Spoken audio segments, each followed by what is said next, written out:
Welcome back to the Encore Audio's YouTube channel. I'm Taper Dave, and this is my channel. You know, I have found a spindle full of sandy beach. It says Sandy B on it, but it is Sandy Beach. He passed some time ago. You can look down in the description. It gives a description of how and when he passed. He was at a step study in his daily morning step study meeting and reading the first step, and what a way to go. Anyways, I found a bunch of workshops and individual talks, the Brentwood meeting. It's my full collection. I hope you enjoy this talk. Have a good day if you want to. I really hope you do. My name's Sandy Beach. I'm an alcoholic. And if you can't hear, this mic is not amplified. This is just for the tape. So if you can't hear me, just move up closer. I'm very fascinated to talk on this subject, spirituality. And what you'll hear is what I see today when I think about this particular word. And when I say it's what I see today, that's what spirituality is. It's a change in what you see. What you used to see and what you see now. And it can't be attributed to anything logical. It just happens, and you see a much nicer world than you used to see. And that's why you are much more comfortable than you used to be. So the word that I like to describe spirituality, my favorite way of describing it is magic. That's what spirituality is. It is magic. It is a series of events that are not explainable in normal terms. And that drives our intellect crazy. Because we were built to want to understand everything. Please explain to me so that I can see the sequence of 1, 2, 3, bingo, 4. And that's why when we first come in, and as Bob said last night, nobody ever got here filled with problems and sat in the front row and looked up at the 12 steps and said, yes, I see that. That's obvious that'll certainly fix everything.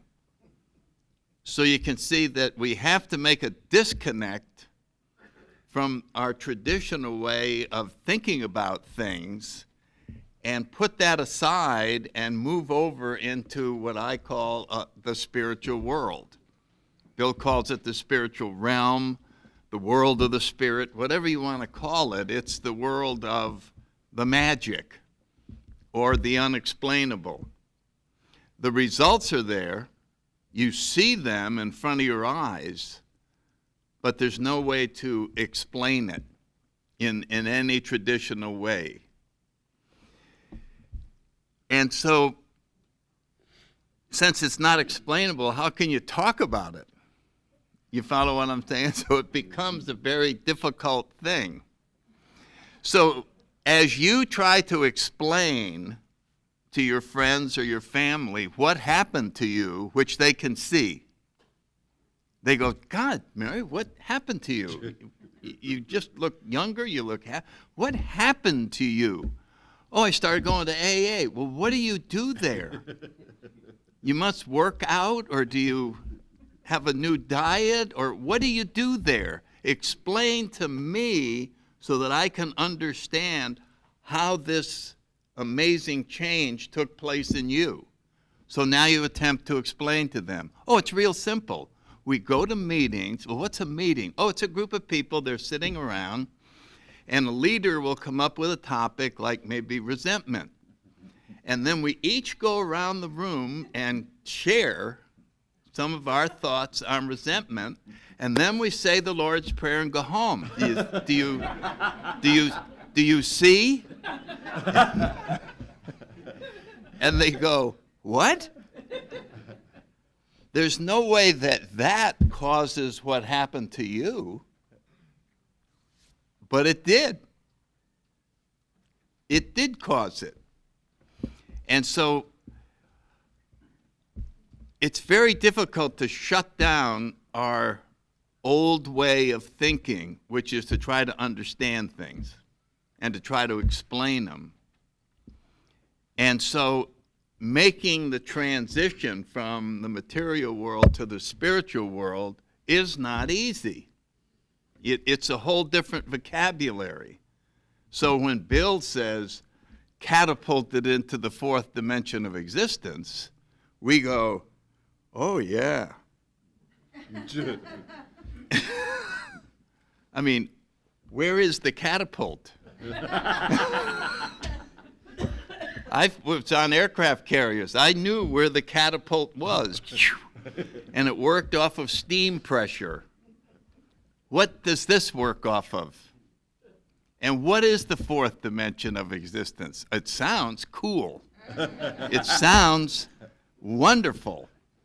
But what is it? I don't know.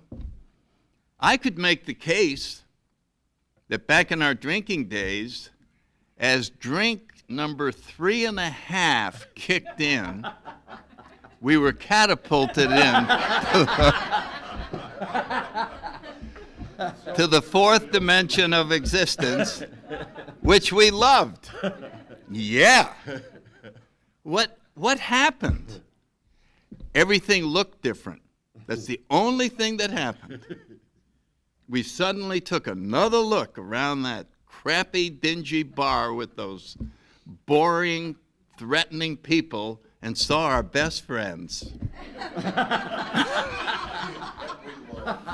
And saw bright lights, and we looked in the mirror, and there was the most handsome guy in the world looking back, and he was smart, and he was charismatic, and he was one of the better dancers in the world. That is a profound transformation of what we see. And the terms that are used to describe that are consciousness. It's changing our state of consciousness or awareness, or as Clancy likes to use, perception. Alcoholism is a disease of perception. And spirituality is a change in perception. And when the perception changes, you don't need an explanation for it. It just is. You see the difference? You don't have to go, I'm not going to enjoy this new perception until I understand it. We don't need to understand it. It just is. And we're grateful for it. And we just try to be there as often as possible. As Bill says, we have a daily reprieve contingent on maintaining that perception, that way of looking at the world. And when we live in that world, or that state of perception, or that change in consciousness, as we look around, there isn't anything for alcohol to fix, which there used to be. I had a lot of things that I needed fixed because they were causing me a lot of pain. So if there's nothing for alcohol to fix, it's relatively easy to stay sober. You don't even need it.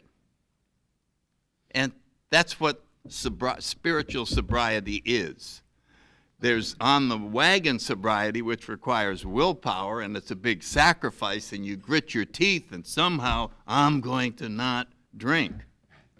This is, why aren't you drinking? I don't see any purpose in it. What's it going to do for me? I'm already there.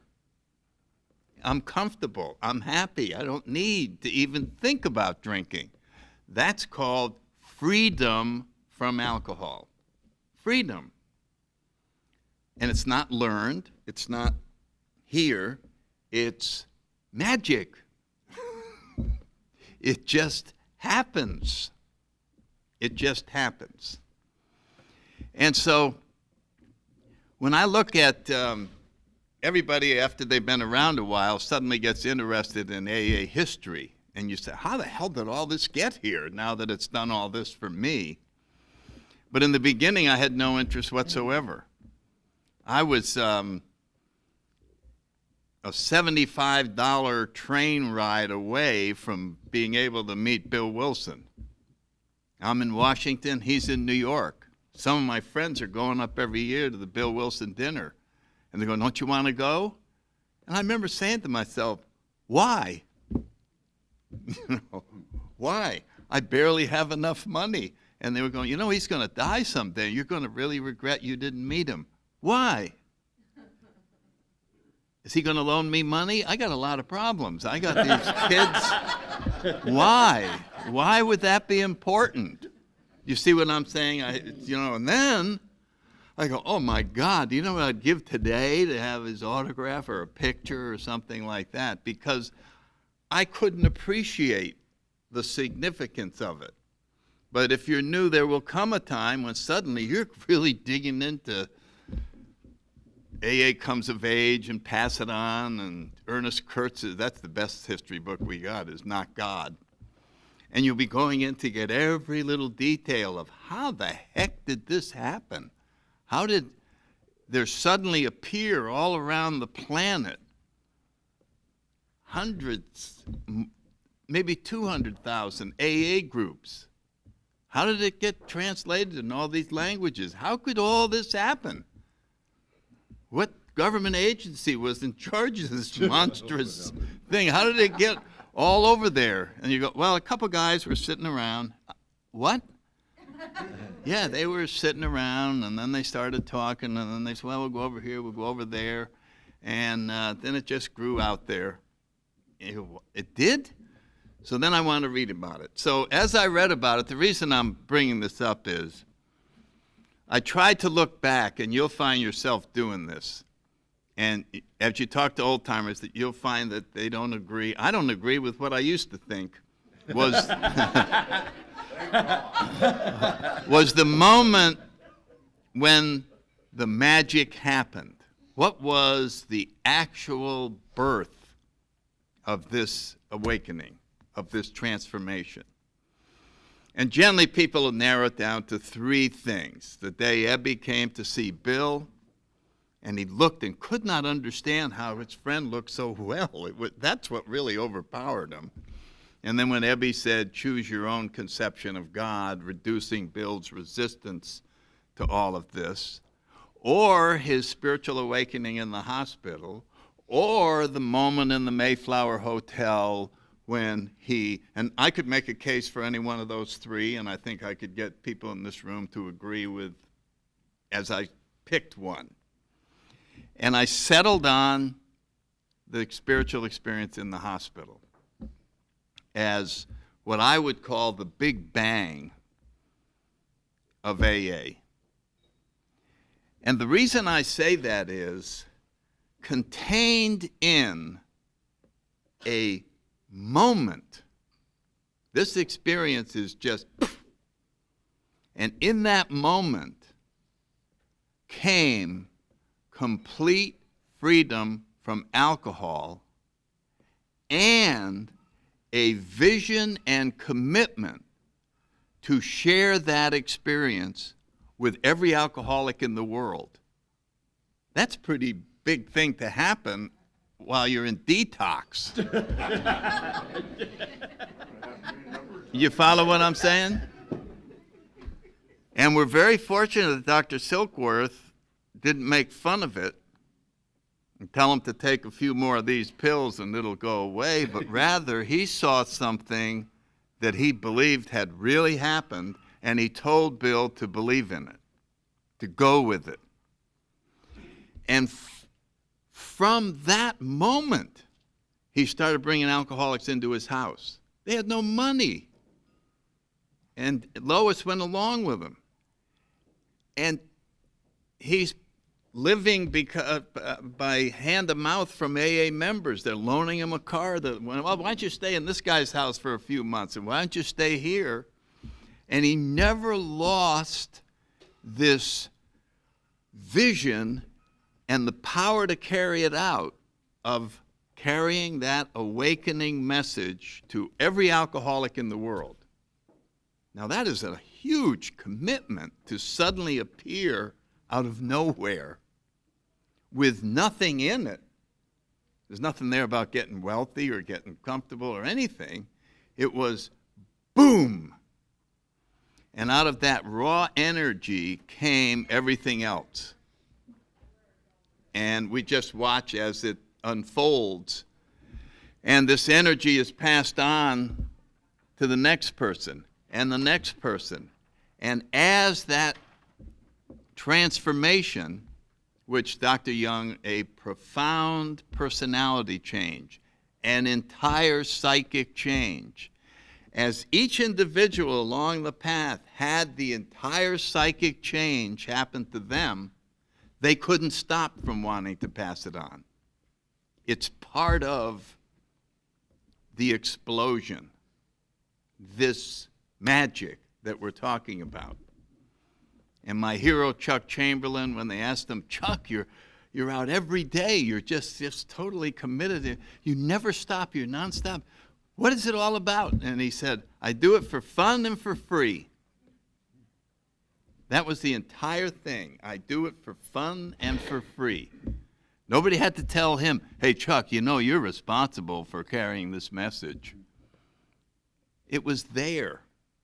It was a part of him.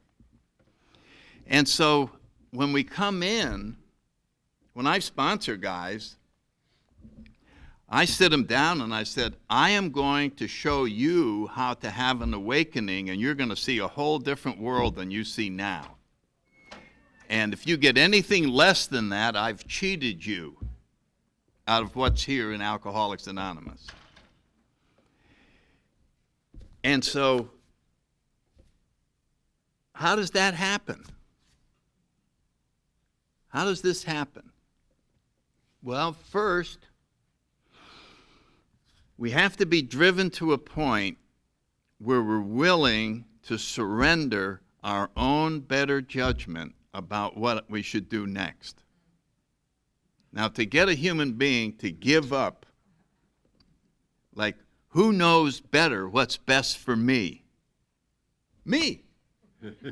Turns out, I don't. I know what's worse for me, and I go get it, but no one could convince me of that in a classroom, but they can convince me of it in a nut ward. Because in a classroom, I'm not teachable. In a nut ward, I'm very teachable. Oh, I do the steps, I get out of the straitjacket? Hey. Let me give it a shot. So I become willing to do something that makes no sense whatsoever. None. And we all do, well, I'm going to stupid meetings, I'm taking the stupid inventory, I make the amend, oh God. So we're taking actions we don't believe in. But there's a couple things. One, we're desperate. And two, these people here have something, and I don't know what it is, but I want it. There's something about them I'm attracted to. It's a program of attraction. What is it that we're attracted to? We don't know it, but what it is spiritual energy. We're attracted to how they look at life and how when problems come to them, they just kind of ignore them, or I don't know what they do. They just let them go by, and I go, don't you know you're supposed to get furious at that? What's wrong with you? I didn't even see it. What was it? Oh, it was a terrible insult that somebody just said. They did? I didn't really catch it. And so we go, how are they doing that? How do you get like that? We don't even know what we mean when we say, how do you get like that? But we know we want it.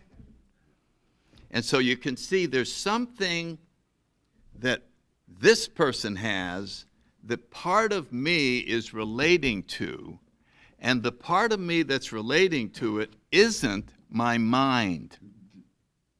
It's my spirit. Whatever you want to call it, your heart, your soul. It's another part of me that is suddenly coming alive, and I am connecting on a different level with the energy in the meetings and with the energy of certain people that I like to be with or listen to, and for everybody it could be a different person. And so that's what, only I didn't know that's what happening. I only know afterwards, but I do remember that, just sitting there going, what is in here? What is this? What is this? I didn't even know the right question to ask, but I knew there was something there. That's all. So then I start following the instructions, and I start seeing words that make no sense to me. What is this? I think you quoted. What is this book all about? It's about finding a power. That's what the entire book is about, is finding a power greater than myself, and the power will solve my problems. There won't be an instruction sheet that solves them. This power shows up and goes, you got problems? Watch this. How's that? Is that cool? Is that cool or not? We have a verb. Now see, as we move over into the spiritual world, we use different verbs that you would never use in describing a solution in the material world. And the word that Bill uses throughout the big book concerning problems is, they're removed. Removed? What the hell is that? How does a problem get removed? When I work with guys and they have a problem, I say, come on over and we're going to sit down and we're going to talk about it until you see that you don't have a problem. I'm going to show you how to look at the situation in an entirely different way, and when I get through, you're going to say, well, if you look at it that way, I guess I don't have a problem. So the problem was removed by having a different view of it. When my sponsor said that financial insecurity could be removed without any money showing up, I went, what? He says, what is financial insecurity? It is sitting around worrying about money all the time. What if you could sit around without any money and not worry about not having any money? I remember going, well, technically that would be a solution.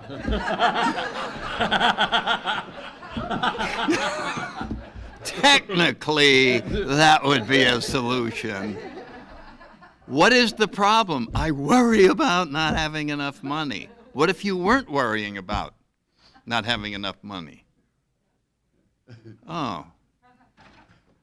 I think I like getting money better. That is, you see what I mean? We're used to non-magic solutions. We want to see it in our hands. And so we're very suspicious about magic.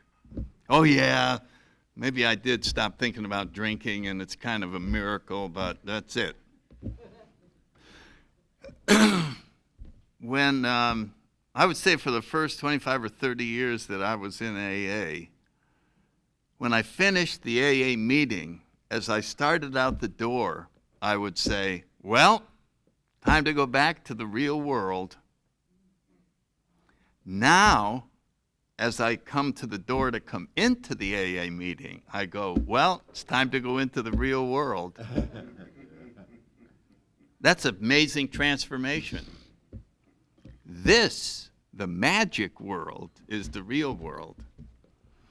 And the other world, I made up in my head with all my crazy ideas. And that's where I hung out. And it was very lonely. It was very frightening. And I had no idea that I could be set free of that. That old ideas can be taken away and we start entering the world of the spirit. Did you ever play the game What If? What if I was like the all-time greatest athlete that ever lived. Okay, I'm just going to lie back here. Okay, it's the Olympics. Yeah, okay, here they come. They don't really know me yet because I have this secret potential, and we're coming up the 100 meters. Fastest man in the world. And here we go, and here we go. And then suddenly, there, look at me. Yo, I just went by everybody. You know. Wow, what if I really was? Everybody said, what if I was the movie star? What if I was Madame Curie? I invented a cure for this. Or what if I wrote this book and everybody saved their lives? And what if I? So,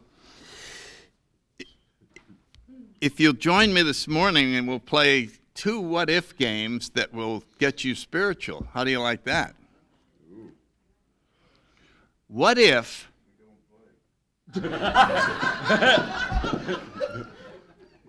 That added a lot.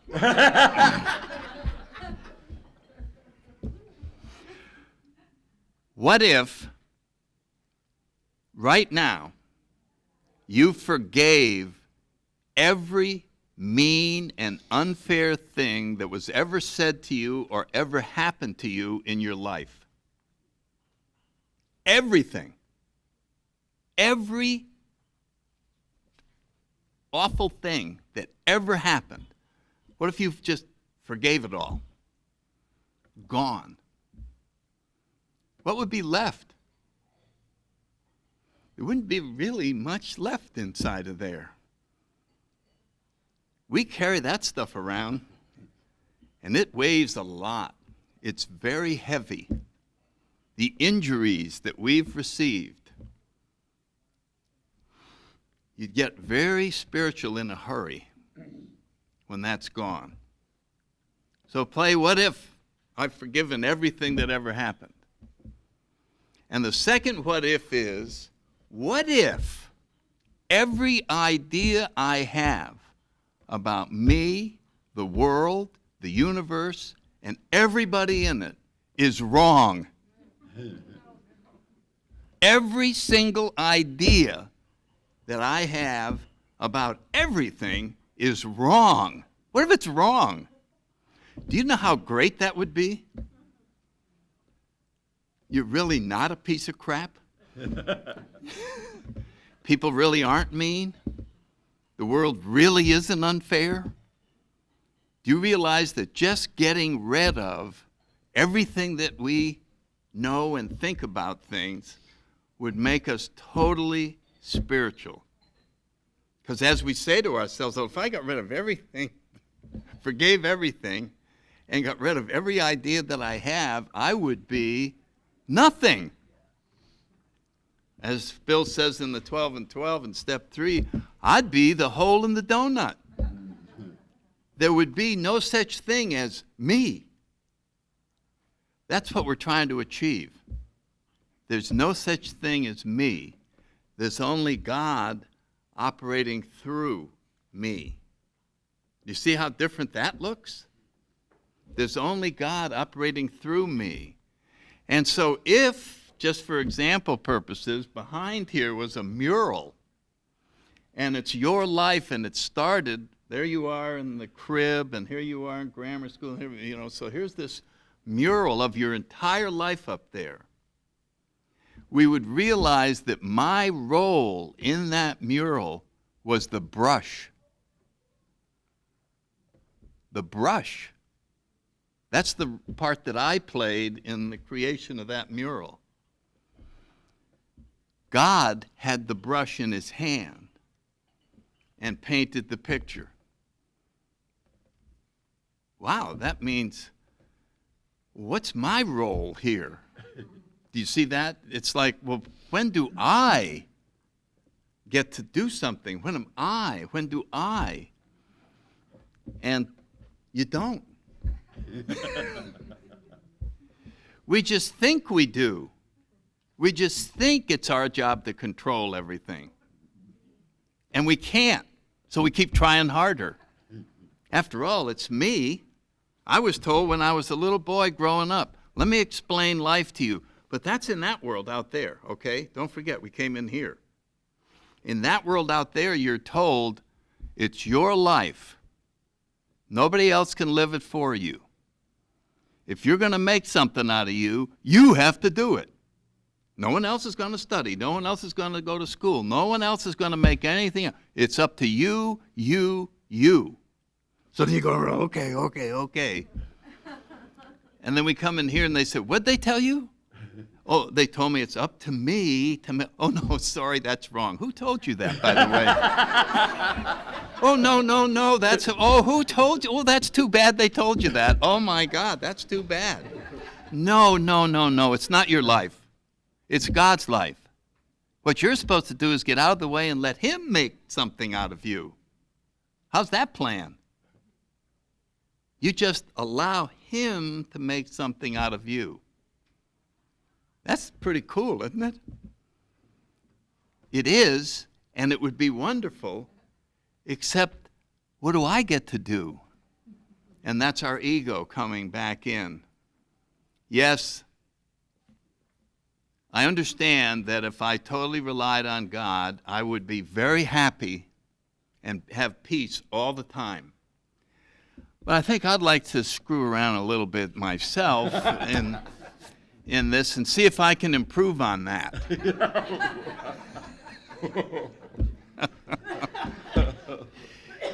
And so we just decide, okay, the spiritual world is absolutely marvelous, but I think I'll go back over here where I can be all screwed up and complain about my problems, and I like all those rules out in the material world where you complain and whine and get depressed and get upset and blame people and do all that. I don't know why I like it, but it's because I'm in the game out there. In the spiritual world, I'm not really in the game. And so Bill has all this language that is throughout our steps. A lot of it has to do, I just picked a couple of them to read. There's many descriptions of a spiritual experience in our literature. We have an appendix. We have 2 or 3 places where he talks about it. But my favorite is in the 12 and 12 in the 12th step.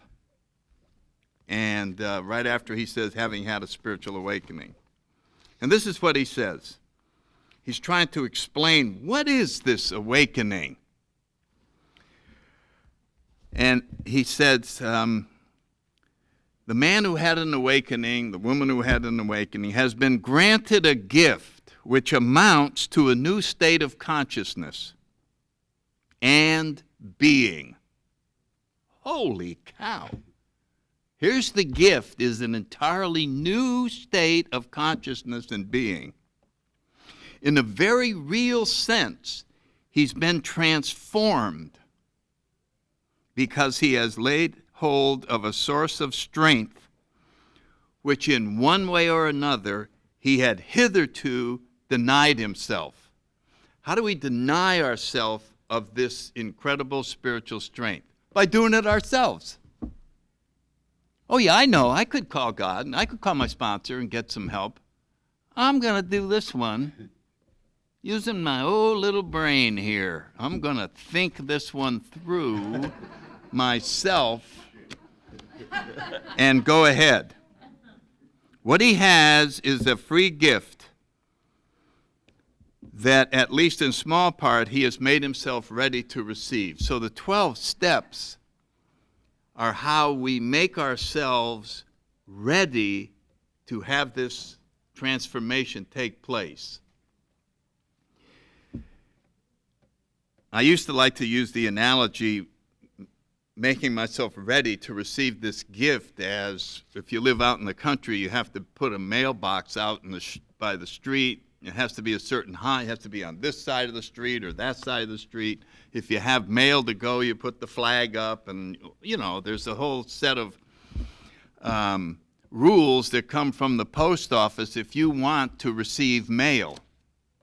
And an alcoholic might go, hey, listen, post office, just throw it on the lawn.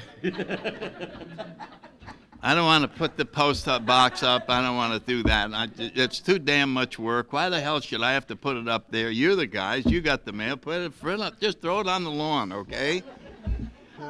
And then he never gets any mail. So he says, I wonder why no one writes me. Do you follow what I'm saying? So if I don't make myself eligible to have this arrive, I claim there's no such thing as God.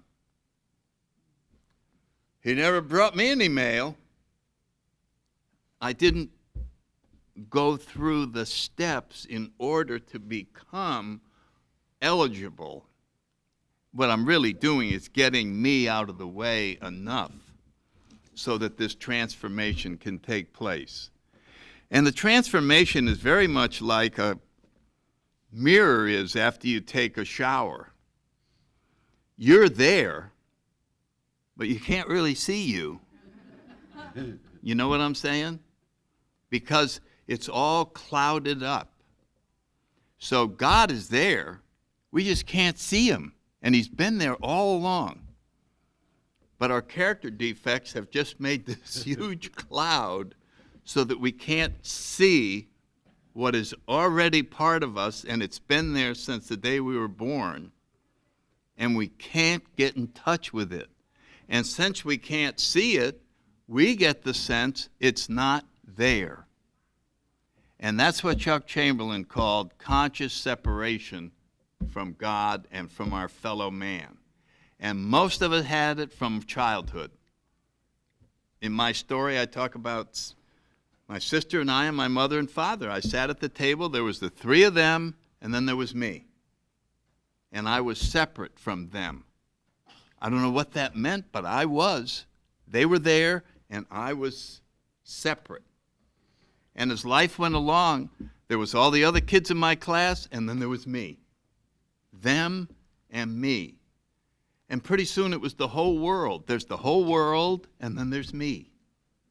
I'm over here. I'm in my little world, and then everybody else is in the world. And the same thing with the universe. Wow, I learned all about the universe. Billions of this, and please, galaxies, billions and billions. And me. How do you like that? In addition to the entire universe, there's me. I'm not part of the universe. I'm over here.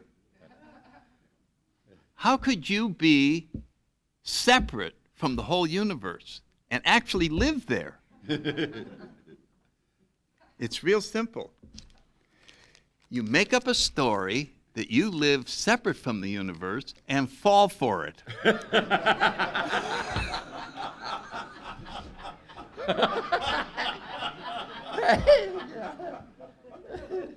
Okay? Did you ever tell yourself there's a gorilla in the basement? Hey, I haven't messed with me in a long time. Watch this. Hey, Sandy, there's a gorilla in the basement. I heard a funny noise. What? There's a gorilla down there. Oh, God, there's a gorilla down there. I can't sleep. What's the matter? There's a gorilla in the basement. I heard a noise down there. There's a gorilla. It's a gorilla. And I won't believe that there's no gorilla till I go down there. God damn, I could have sworn there was a gorilla down here. My hands were actually shaking. I was so terrified about the gorilla down there. And so we have told ourselves all of these things, and then we fell for them all. And it became true that I am separate, that I am living in my own little world. We say that about other people. You ever said that? You know her? She lives in her own little world. And that guy, woo! I don't know where his world is, but he is way out there. He is in his own little world. Well, so are you. And so am I. What is this world? What is the building material of that world? Ideas. That's what it's made of. Thoughts. It's totally constructed out of thinking. And that's the world that AA helps us smash. The idea that somehow we can drink like other people has to be smashed. Smash. Smash. So here's the cloudy mirror. We smash this, smash this, smash this, smash this. Look what's appearing. Smash some more, smash some more, smash some more. Oh, I'm wrong about that. Look at the 10th step. When we're wrong, pound per minute. Chuck Chamberlain, when he started talking about it, oh my God, I found 5 more things I'm wrong about. Ping, boom, doo, boom. Clear, clear, clear. All of a sudden, being wrong is in.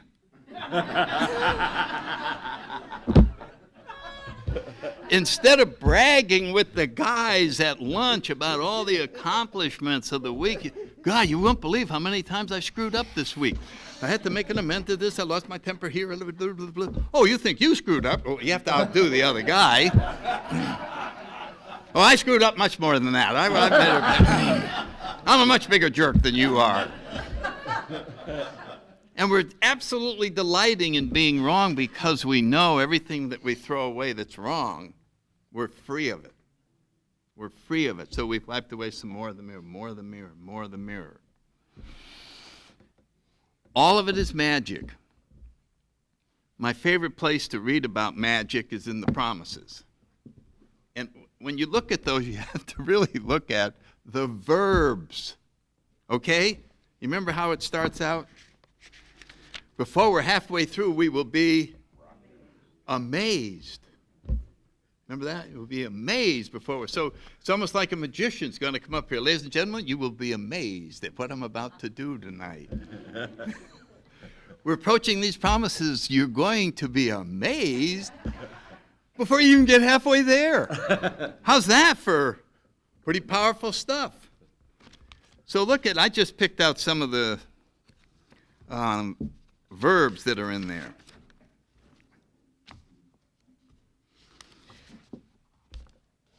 We're going to know a new freedom and a new happiness. It's almost like, Jane, come on up here. I want you to meet somebody. This is new freedom and new happiness. How do you do? I'm glad to know you. Wow, I just met a new freedom and a new happiness. It didn't explain how this happens. There's no psychological explanation. How did you get that new freedom? I don't know. I just got introduced one day, and now I know it. Now it's part of me. I just know that. Let's see. Here's every magician does that. They're going to put the rabbit in the hat, and they go, pop, pop, pop. It's disappeared, gone, disappeared. Feeling of uselessness and self-pity will disappear. God, there's self-pity. All I do is feel sorry about myself. I'm filled with self-pity. Oh, don't worry. How's that? God damn. Where the hell did it go? Hey, man, that's nothing. We got more coming up. How about our whole attitude and outlook upon life will change? Boink. Wow, I used to live in a crappy world. Now it's beautiful. Sorry to interrupt your viewing. Taper Dave here. Just wanted to take a second to ask you to like and subscribe to my channel. Let me know if you like what you're listening. I've got some very good talks here, and this one's a great one. Just curious, do you think this is better than Zoom? Tell me what you think. Our whole outlook. How could somebody's whole outlook change? Fear of people, economic insecurity will leave us. Will leave us. Well, I got tired of bothering this guy. I'm out of here. No more fear of people or economic insecurity. It just went away. I mean, that's pretty powerful. Then comes the description of a spiritual awakening. You can't have a better description of a spiritual awakening than we suddenly realize that God is doing all this. That event happens to an individual. When Bill says we, it's not like the group is sitting there and we all go, okay, ready, get set, and everybody at that moment realizes that God, this is a very personal experience, and this is when the spiritual life is no longer a theory. It just happened. It's just the same as if God walked up and went, by the way, I'm here.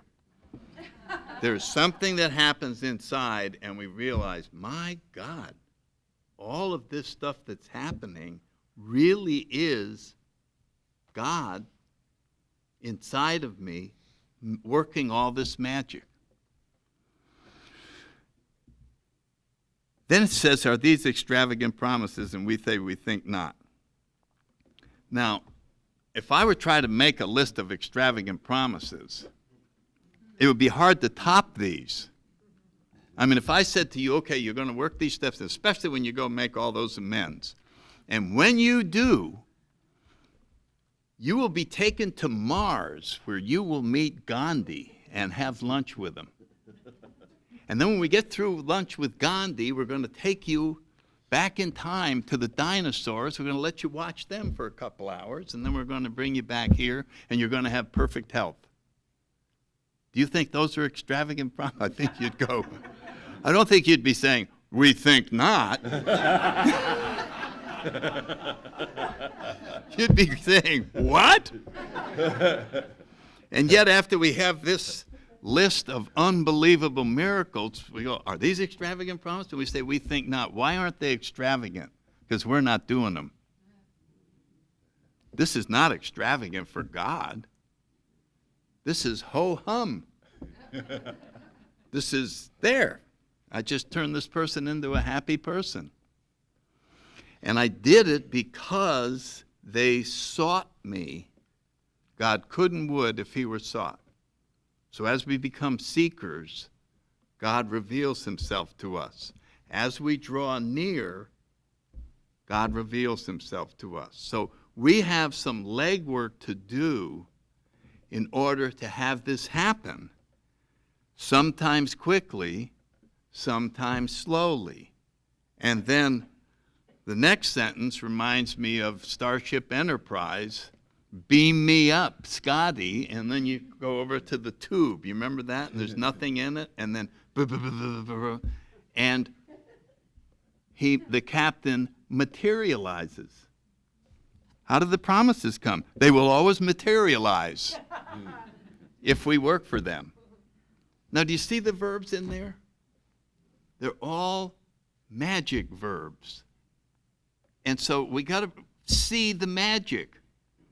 Don't try to take this for granted. Don't try to intellectualize spirituality so that you can understand it. That's not what the spiritual world is for.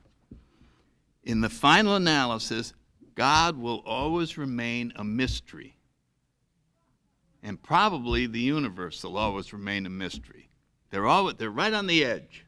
We were talking yesterday when Bill wrote this big book. He said, man is forcing nature to disclose her secrets. Well, that's 1939, and the scientists were this close to understanding everything. And then we go, and then we go, and then they find some other thing. What the hell is this? And then, don't worry. We're going to get this figured out shortly. And then it will no longer be a mystery. We will totally understand it. Well, that's fine, because you got the inquiring scientific mind. But we're over here in the spiritual world, and this is what the spiritual world wants us to do with this divine mystery. Sit in awe of it. Just look out and say, wow. I think somebody already said that, or I heard it somewhere recently, that's one of the best prayers you could ever say to God. Wow. Wow. Wow. There's no desire to understand it. There's only a desire to experience it and appreciate it. It's just wonderful. If we can quiet the need to know. This has nothing to do with knowing. There's no way to know anything in the spiritual world. Bill writes it. Knowledge avails us nothing. I don't know how many times he writes that. You can't stay sober on self-knowledge. You go through a treatment center, and then you admit to yourself you're powerless over it. I know exactly it'll kill me. My God, I didn't know this before. Now I know it's a fatal illness. I know. Could I have a beer? I know. I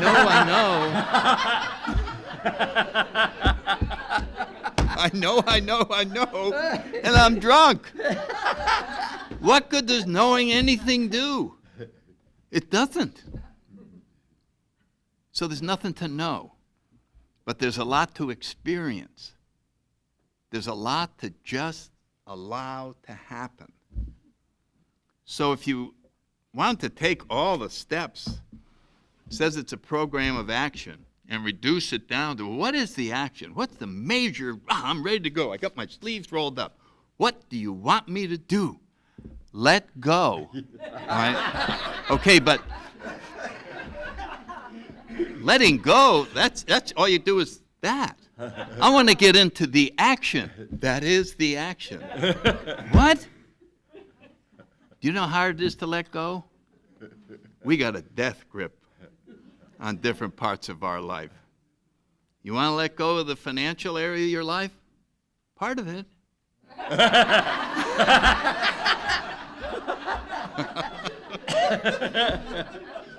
Do you want to turn your sex life over to God? Part of it. I don't want to go to a monastery. I want to go to... Oh. So I could go on all day about the sixth step and how difficult it is to turn over each part of our life. But that's the entire program, is letting go. So then we get through, and I'll wrap it up with the finale in our big book. Summarizes everything on page 164. Here we have mostly Bill, Dr. Bob, and then comments from everybody else, and they assemble this incredible book, the first 164 pages. And then Bill's tells us all what is in here. What does this represent? This book is meant to be suggestive only. Wow. Wow. Are you sure that's how he summarizes this? We realize we know only a little. Now, we've put everything we know in here, and we know only a little. So what's contained in here? A little. Well, where do we get the rest of it? What about everything beyond the little? Oh, it's right here. God will constantly disclose more to you and to us. Here's where the rest is coming from. You see what's happening? This book is a treasure map. It's not the treasure. The treasure is God. This leads us to the jackpot. It's not the jackpot. Ask him in your morning meditation what you can do each day. The answers will come. How's that for magic? What, are you working on a problem? It'll come. Just sit there. The answer will come. Well, I think I better think it up myself. I'm not going to sit here and just on the theory that I'll be contacted. All right, then think it up. That's fine. Go back out in the material world. Stay out there a while. Come on back in. Are you sure he'll contact? Yeah, sit there. Okay. Wow, I intuitively know how to handle this. Holy cow. I just got sort of an insight into how to do this. See to it that your relationship with him is right. And how about big magic? Great events will come to pass for you and countless others. This is the great fact for us. So the great fact is, great events will come through you from your Creator. That's the great fact, not even a theory anymore. So suddenly we realize magic is a fact. And that's what we're asked. And then you will surely meet some of us as we trudge the road of happy destiny. May God bless you and keep you until then. The trick is to live there. And that takes practice. It takes making mistakes. And the main way that all this is done, I'm going to wrap up with this, is by realizing that the purpose of the 12 steps is not to return us to self-sufficiency. When we come in, we desperately need to be dependent on the program and on our sponsor. Now, this is a very key thing to understand. The secret of the steps is to become more dependent. Not to get self-sufficient. Oh, I got it now. I'm feeling a lot better than I used to. I don't need as much help as I used to. We are now going back out the door into the world of self-sufficiency. In here, we want to become more dependent. And so, I want to stay in a constant state of receiving help. Every decision that I make, if I'm making a major decision, I think it through, I ask for guidance, I call up one of my friends and I say, can I run something by you? This is what happened, I prayed about it, I got this idea, and most of the time they go, sounds good. Other times they'll go, well, wait a minute, here's another way of looking at that. And then I'll go, wow, that is better than what I had. So as you see, as we go along towards truth, and truth happens to each of us as an individual, and we get to here, and then someone shows us something that is more true. It's not that this is wrong. This is just a higher level of truth. It happens in the universe. There's places in the universe where Newton's laws of gravity don't apply. It doesn't mean they're not true. It just means there's another level where they aren't. There's something more true. So you're really not wrong when someone gives you another layer of truth on top of yours, and you can be so grateful that you had an open mind that you were willing to take it, even though it didn't come directly through you. So you can see how essential humility is. Well, I burned up all the time, so I want to thank everybody for your attention, and I hope that you got something out of it. Thank you all very much.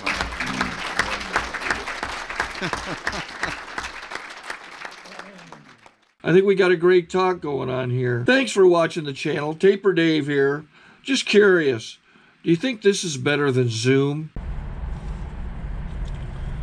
Okay, this is how I prepare my drone for launching.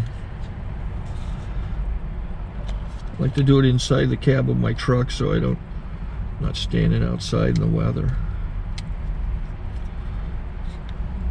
To install the joysticks for control, up and down, right and left, powered on. I have an Android phone that I use to connect it to the drone with. And it's actually controlled through the iPhone, through an app. Oops, wrong way. It's actually controlled through the iPhone, or through this Android phone, through the app. It's actually controlled through the Android phone, through an app, and you connect it through this short connection right here.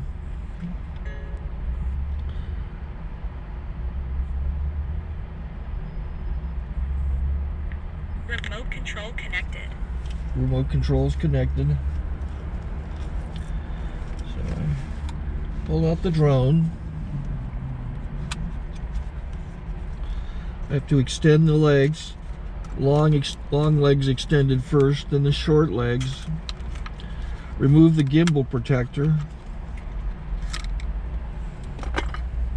Set that aside, then power it on one short burst, then one long burst.